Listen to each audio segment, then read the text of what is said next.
Now, this happened back in June 2020. For some context, I'm a guy. I live in a small town in the south. I was staying at my aunt's house for the weekend. On that Saturday, my female cousin had asked me if I wanted to go to Walmart with her. I said okay, and we went. We had to get some groceries and other items as well. After about 15 minutes of shopping, my cousin then said, "I think someone's following us." I turned around and saw a man who looked like he was in his early 30s. I saw that he also had his phone out as well. At the time, I didn't know if he was taking her picture or just online. The phone was pointed slightly at my cousin. I swear, I kept hearing a clicking noise that a camera makes coming from behind us. I turned around and I saw the guy from earlier. I asked him why he was taking pictures of my cousin, but he just ignored me. I then asked my cousin when we would be leaving. We only have a few more items left on the list," she said. We got the last few items and then went to the self-checkout. When my cousin put her card in the machine, I randomly looked to my right and I saw the guy who was taking my cousin's picture just standing there. We then paid for the food and quickly left. Well, about 5 minutes later, I then see a gray minivan following us. I decided to look a little closer, and I saw the man from the Walmart in the driver's seat. I told my cousin, and she then started speeding down random streets. Eventually, we lost him. I told my cousin to just go home. Luckily, he didn't find us again. It took me like 5 months to convince my cousin to go back to that Walmart, and we did eventually go back, and we didn't see him. My mom worked at Walmart, and she was being harassed by an employee. Guy was your typical Billy Badass. The guy actually offered my mom to whoop my brother and I and kick us out when he learned she was widowed and my brothers and I were struggling to find work. This probably would have been a really bad gamble on his end, since my older brother and I worked in the woods frequently and did lots of heavy moving for people. He would often make comments that really creeped my mom out. I told her to report his ass to her boss. One night my mom had let me borrow her truck and I dropped her off and went to go pick her up later. We were going to do a range day with my friends and teach a friend of mine's fiance gun safety and also how to shoot. I'm also a licensed concealed carrier. I rarely carry, other than hunting or going to the range. Anyways, I eventually pull up to pick up my mom and I see the dude she was talking about. He was just smoking and looking at us as he stood. My mom then handed me money and told me to grab a few things. I threw on my jacket to cover up my holster and then walked in. I noticed he immediately followed me around, also glaring at me and snarling. It was like as if he was about to fight me or something. Every section he was there, so I decided to move through a few others. I talked to a young female associate, just some bullshit to see his reaction. It looked like he was clenching something and staring. The associate felt uncomfortable as she kept looking at him. I moved and he then followed me until I cut off to the checkout. I got my few things and left, and as soon as I got back, my mom unlocked the door. Meanwhile, I was really burning up as my jacket of choice was my heavy Carhartt, so I was unzipping it, and my mom looked really worried as I then heard footsteps coming behind me.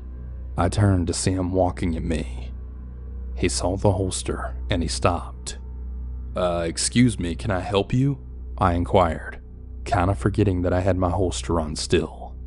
He zips over to this rusty truck, gets in, and then waits. My mom is really scared. I see a cigarette lit up, and he's waiting. My mom immediately tells me, "Go to the passenger side." I sit down and pull my phone out. I'm ready to call the police. My mom then starts driving, and he immediately cuts us off and drives off down the road. As we drove by, we had saw his truck on the side of the highway. My mom immediately floored it and had me pump gas for her when we got to the station. I left my gun in the car for her as she locked the doors. Unbeknownst to my mom, I called the night manager and I told him all about the aggressive, threatening employee. He was shocked, and I made it clear that if I see that employee again or if I'm followed or harassed, I'm going to be suing the store and its management for allowing dangerous behavior in their store by employees. This was his final straw since Walmart managers let sexual harassment slide, but if it's employee and customer harassment, the employee is dropped. I got back in the pickup, and my mom drove until we got home. The next morning, I had filed a follow-up complaint on this guy to the staff. They said that he was fired and banned from the property, and they also threatened legal charges as well. My mom came back and seemed happier. She informed me that her creep got fired. She still doesn't know that I was behind it, but it's probably better that way. My name is Serenity, and this all happened at night. I was with my friend who we'll call Jenny. We were walking around at a random Walmart in a whole new town that we were visiting. We were giggling and completely joking around, but also paying attention to our surroundings. I'm a very anxious person, and when I turned around, at one point I saw this tall man walking behind us. I didn't think anything about it since we were all shopping, and I just figured he was doing the same. Then maybe about 10 minutes later, as we're getting different snacks, the guy was once again behind us. I was getting really worried, but Jenny wasn't. She told me I was being paranoid for no reason.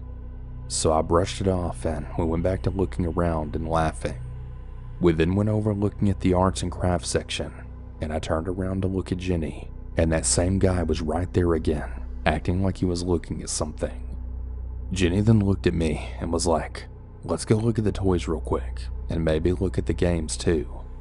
Then on the way, she told me that I needed to go find someone and that she was going to look for someone else as well. I walked over to the electronics, and I think she walked over to the area with the bullets and camping stuff. I was talking to a Walmart employee about him, and she told me that she would find someone to tell him to leave. I didn't see him again until I was with Jenny again and we were checking out. We walked to our car with a cart pusher guy. He was talking to us and making sure we're okay. We got in my car and Jenny locked the doors real quick. She started to cry a little and told me we should have left when I thought he was following us at first. I told her it was fine and that I think we're going to be okay now. So I started to pull out of the spot, check my surroundings, and saw absolutely nobody after that. We didn't realize it at first, but the car parked in front of us was his, and he was sitting there staring at us. I started to kind of freak out a little, then pulled out of the spot and booked it out of there. I ran 2 red lights trying to get away from him, and he did too. I tried to lose the guy at random turns, and it didn't really work. I then had Jenny Google Maps the nearest police station since we're at a whole new town, and she put it through my car. Once I found it, I pulled into the parking lot, and the guy kept going straight. I filed a police report and I asked them if they could pull the tapes from the Walmart, but they said it would be a whole process, and so I just told them to forget it and got back into my car. Once I got back into my car, we had entered our hotel information into the Google Maps, and I started heading there. I pulled into the parking lot, and I couldn't believe it. I actually saw the guy's car at our hotel. Jenny told me I was just being paranoid though, saying that he didn't know where we were staying at. I shook it off yet again, and I went inside. The guy was actually sitting in the lobby and then looked over at us. I was absolutely terrified when the guy started walking towards us while we were waiting for the elevator. The man tapped me on the shoulder and then said, "Excuse me, miss. I want to know why you went to the police station. I'm a super nice guy, and I just wanted to be friends with you guys." I then looked down at the guy's pants, and he had a handgun on one side and a knife on the other. I then remembered that in my purse, I had my self-defense keychain. I took it out of my purse, and I went to grab the really loud keychain thing, but the guy then grabbed it from me. So then I thought to scream, and I did. After I screamed, the security guard from the hotel came over to us. I told him what the guy was doing and how the guy had been stalking me and my friend, and he took the guy away. The cops were eventually called, and we ended up finding out that this man had actually been accused of stalking several women in that city. Needless to say, we packed up all our things and then checked out 3 days early, and we ended up just going home. I wish that I would have done things differently, but I was 19 at the time and I was also really scared, as well as trying to stay calm the whole time. Regardless though, I'm just really glad the guy got caught when he did.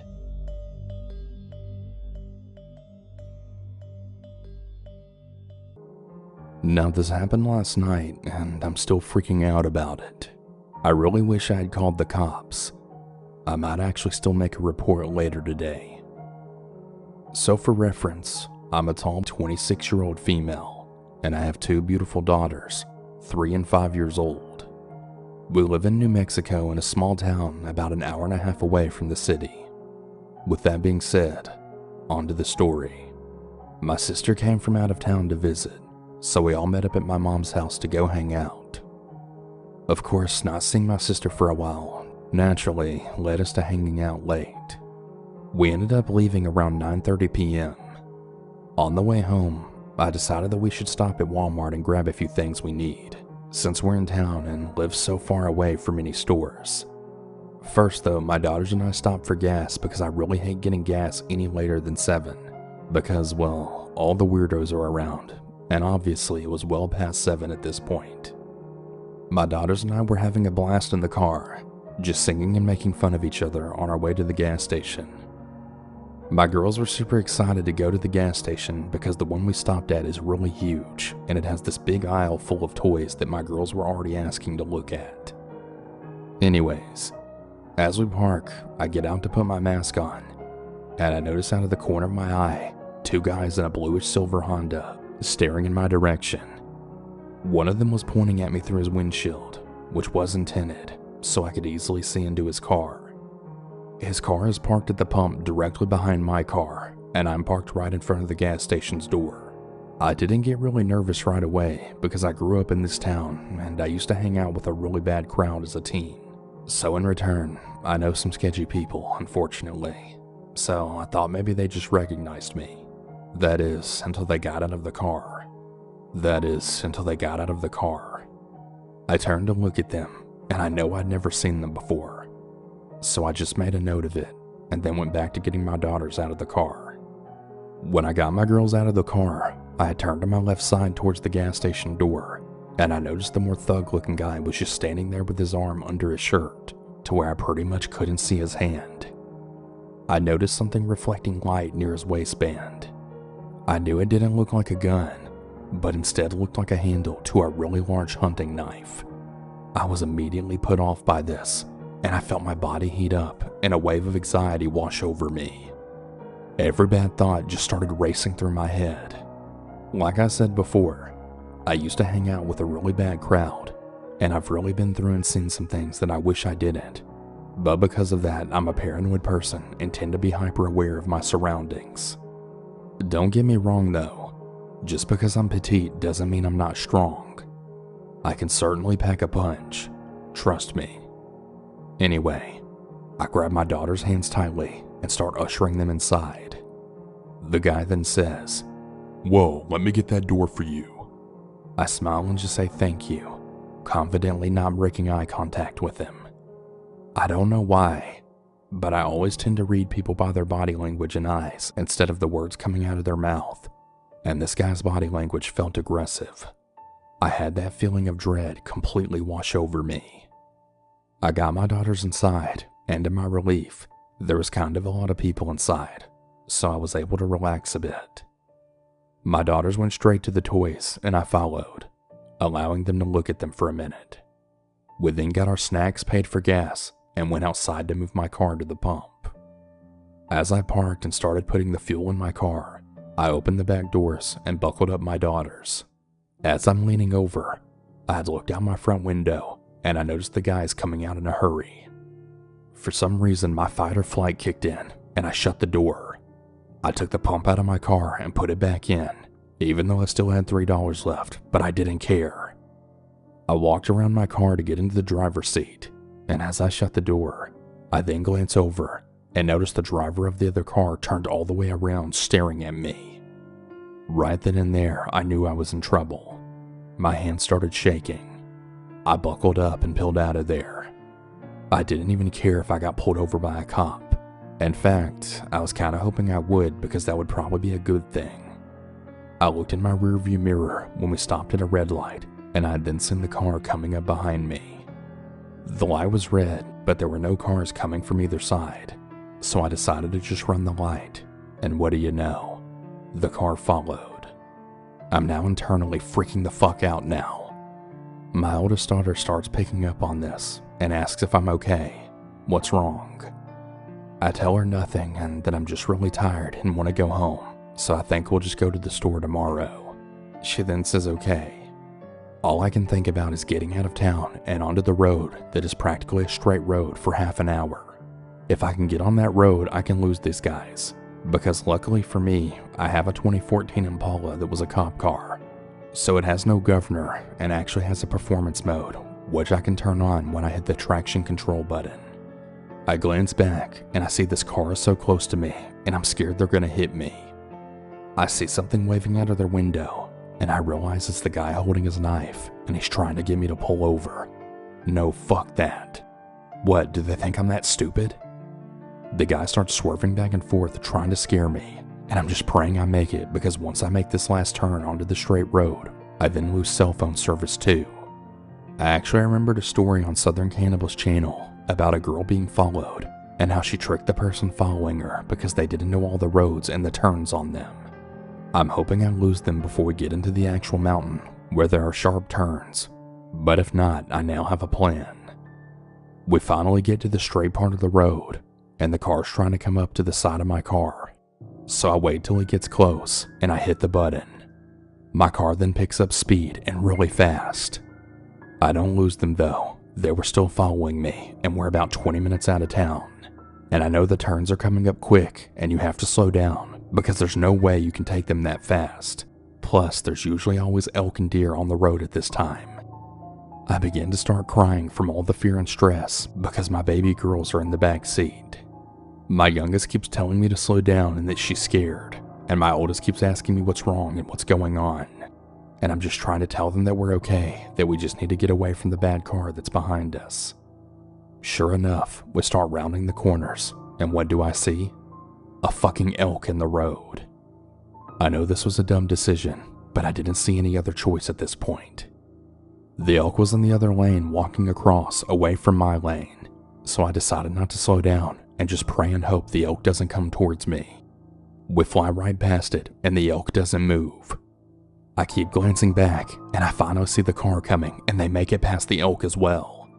I scream fuck and just keep going. There's a town coming up and it has one of the sharpest turns that I've ever taken. You have to slow down to 10 miles per hour to take it. I'm now clinging onto the hope that they don't know this area or about this turn, so as I start approaching it, I let go of the gas, slowing down to 30 miles per hour without touching my brakes so they don't see me brake and know to slow down for the turn. I made it through the turn, but I could feel my car wanting to go up on 2 wheels, but I also knew that this wasn't enough speed on this turn to actually even flip my car.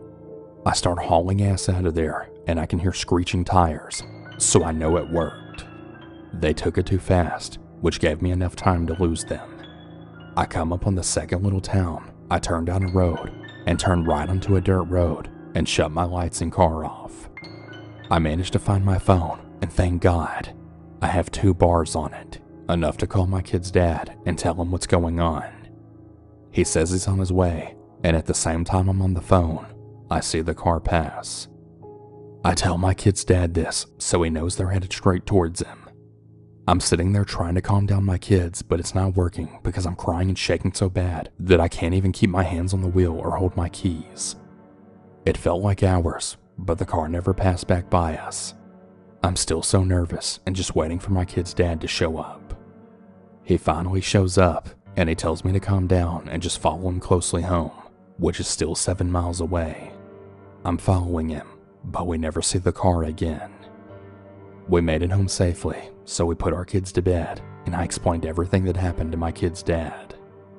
He decided to stay the night with us, so we felt safe. I haven't gotten any sleep yet because I'm just still so shaken up from the whole thing. I can't stop thinking what would have happened if they caught us or found out where I lived. What would they have done to my daughters and I? How would I have escaped with my kids? I really don't think I'll be leaving the house for a while. I'm glad we're safe and alive. But to those crazy two thugs who followed us, I really wish you would have wrecked and hit that elk. Fuck you. Let's never meet again. I'm just still so shaken up, and my brain is foggy from the lack of sleep and adrenaline. Everyone stay safe out there. People are crazy, and you just never know who's going to target you, and for what reason. Pay attention to your surroundings, and always trust your gut. If you happen to have children like me, do whatever is necessary to protect them. Hug them as often as you can, and always remind them how much you love them. Please, just stay safe out there.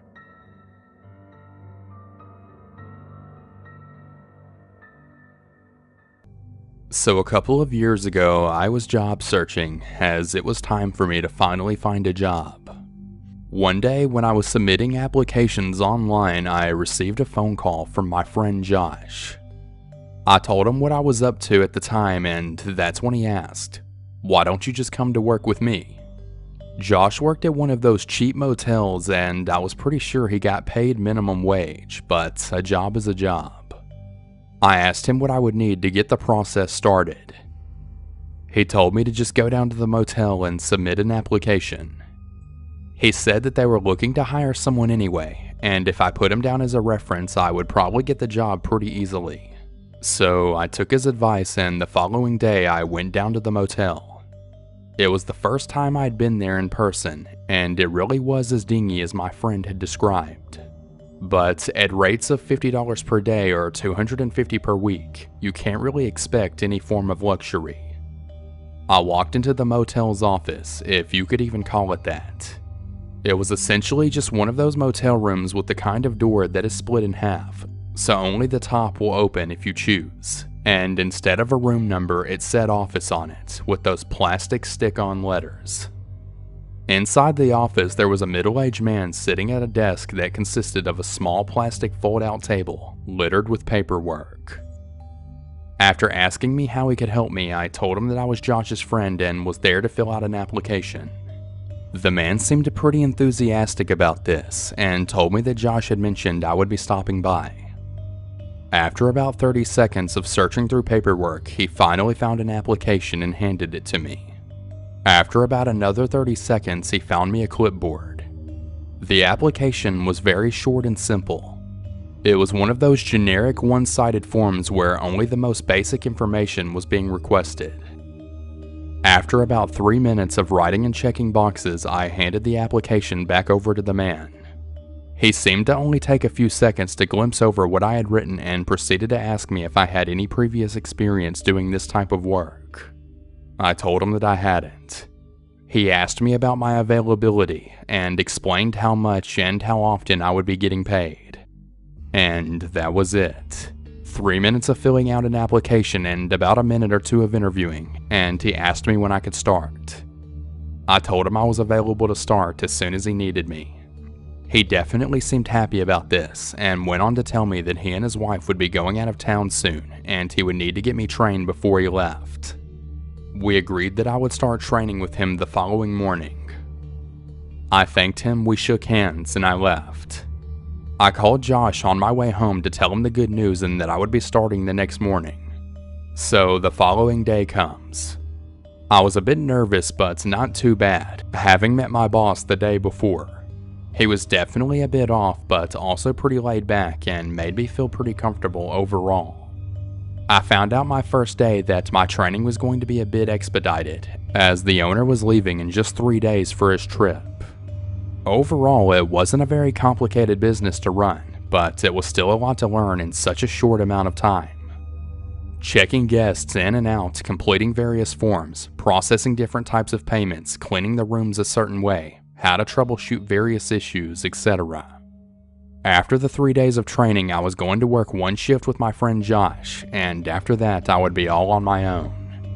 The shift with Josh really helped me with my confidence, as everything went smoothly, and there were very few instances where I needed to ask for his help. The next shift I worked, I was on my own. I had to work overnight, as the motel was a 24/7 operation.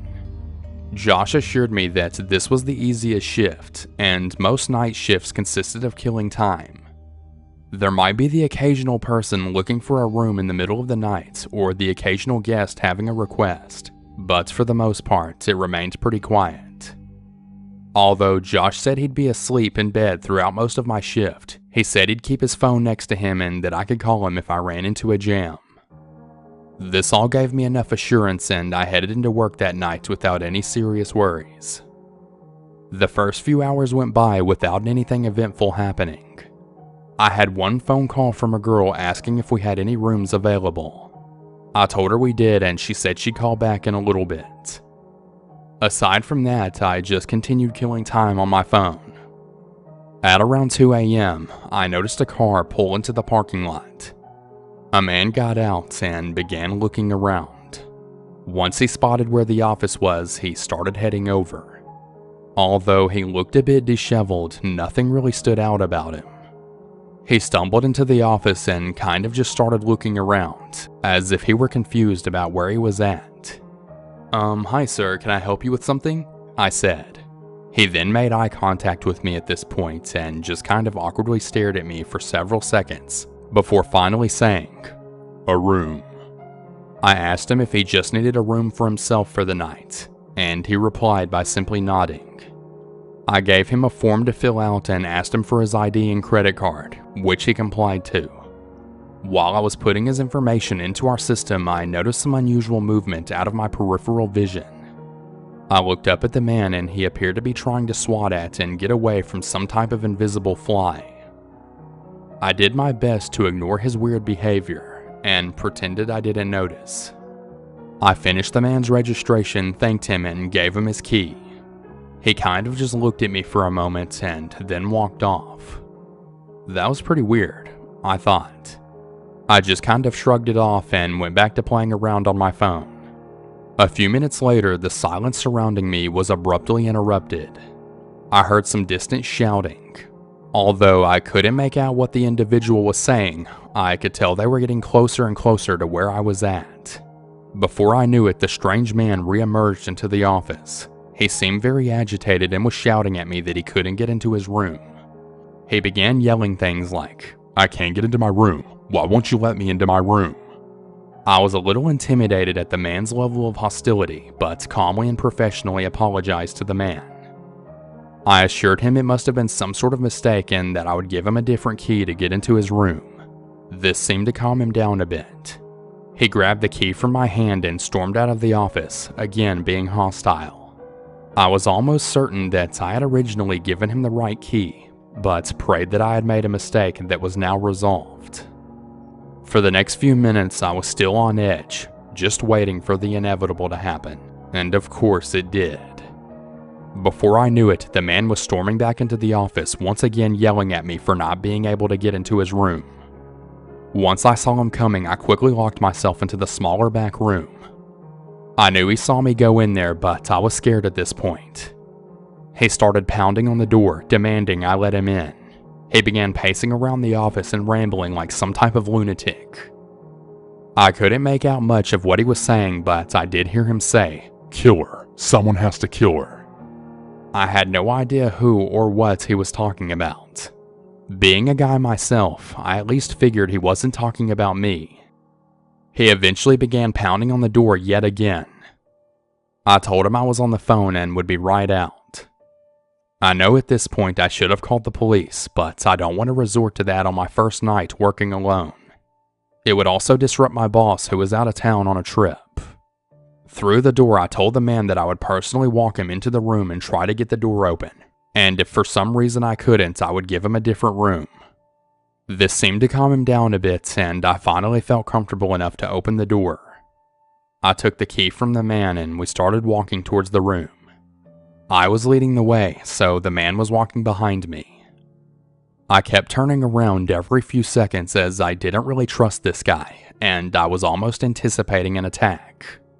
Once I got to his door, I noticed he was no longer behind me. He was several doors down at another room. He motioned to the door and asked me if I was going to try to unlock it. It was at that point that I had realized what the problem had been from the beginning. This guy, in whatever delusional state he was in, had been trying to get into the wrong room the entire time. This explains why both of the keys I gave didn't work in the first place. In the most polite way possible, I informed him that he was at the wrong room. He genuinely seemed confused, but when I opened the door to his room and motioned towards it, he finally figured out what was going on. I walked to the door and handed him the key. He went inside and shut the door. I hurried back to the office and didn't hear from that man again for the rest of the night. By the time I came back to work the next night, the man had checked out and I haven't ever seen him again. I worked at that motel for about 1 year in total. I had a lot of odd experiences over that year, but this one stands out as the most frightening.